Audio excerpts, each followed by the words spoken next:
మామిడికాయ సీజన్ అయిపోతేనేమండి మనకి క్యాన్బెర్రీస్ ఉండగా అంతే పుల్లగా పర్ఫెక్ట్ పప్పు తినొచ్చు. ఎలా చేయాలో చూపిస్తాను రండి. మరి ఇవి వింటర్ సీజన్లో దొరుకుతాయండి క్యాన్బెర్రీస్. ఉత్తిగా తింటే మాత్రం చిన్న టార్ట్ ఫ్లేవర్లో వస్తాయి. బట్ పప్పు కానీ పచ్చడి కానీ చేసుకున్నారా అదరహో అండి, అంత బాగుంటుంది టేస్టీగా. సో ఏం లేదండి, చాలా ఈజీ. ముందుగా క్యాన్బెర్రీస్ కడుక్కొని పక్కన పెట్టుకున్నాను.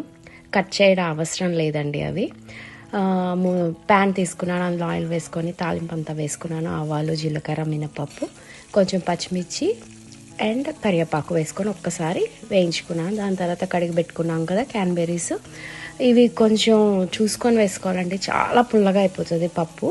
సో నేను ఇక్కడ చూపిస్తున్నట్టు ఒక 15 క్యాన్బెర్రీస్ వేసుకున్నాను. అండ్ అందులో కొంచెం ఉప్పు అండ్ పసుపు వేసి ఒక్కసారి వేయించి మూత పెట్టేస్తే చాలండి, అవే మగ్గిపోతాయి. చూడండి అప్పుడు ఆల్రెడీ క్రాక్స్ వచ్చాయి. సో అంటే ఫాస్ట్గా ముషి అయిపోతాయి అన్నమాట, అవి భలే ఉడికిపోతాయి. టేస్ట్తో పాటు మనకి హెల్త్ బెనిఫిట్స్ కూడా చాలా ఉన్నాయండి ఈ క్యాన్బెర్రీస్తో. మనకు వైటమిన్ సి వస్తుంది, అలానే యాంటీ ఆక్సిడెంట్స్ వస్తాయి మంచిగా.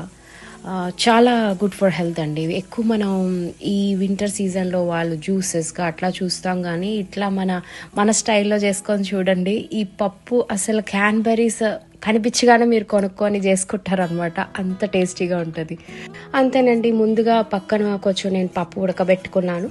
మనం ఆ ఉడకబెట్టిన పప్పు ఇందులో వేసి తగినంత వాటర్ వేసుకొని ఉప్పు కూడా సరిపోయిందా లేదా చూసుకోవాలండి. ఇక్కడ కొంచెం అట్లా బాయిల్ చేసుకోవాలి మనం. అంతే, ఎంతో యమ్మీ పప్పు రెడీ అయిపోద్దండి. చాలా పుల్లగా భలే టేస్టీగా వస్తుందండి. మామిడికాయ లేదు అన్న ఫీలింగ్ రాదు మనకి, అంతే పుల్లగా ఉంటుంది ఈ పప్పు. అంతేనండి. ఇట్లా పెట్టుకున్నాక ఆఫ్ చేసుకోవడమే.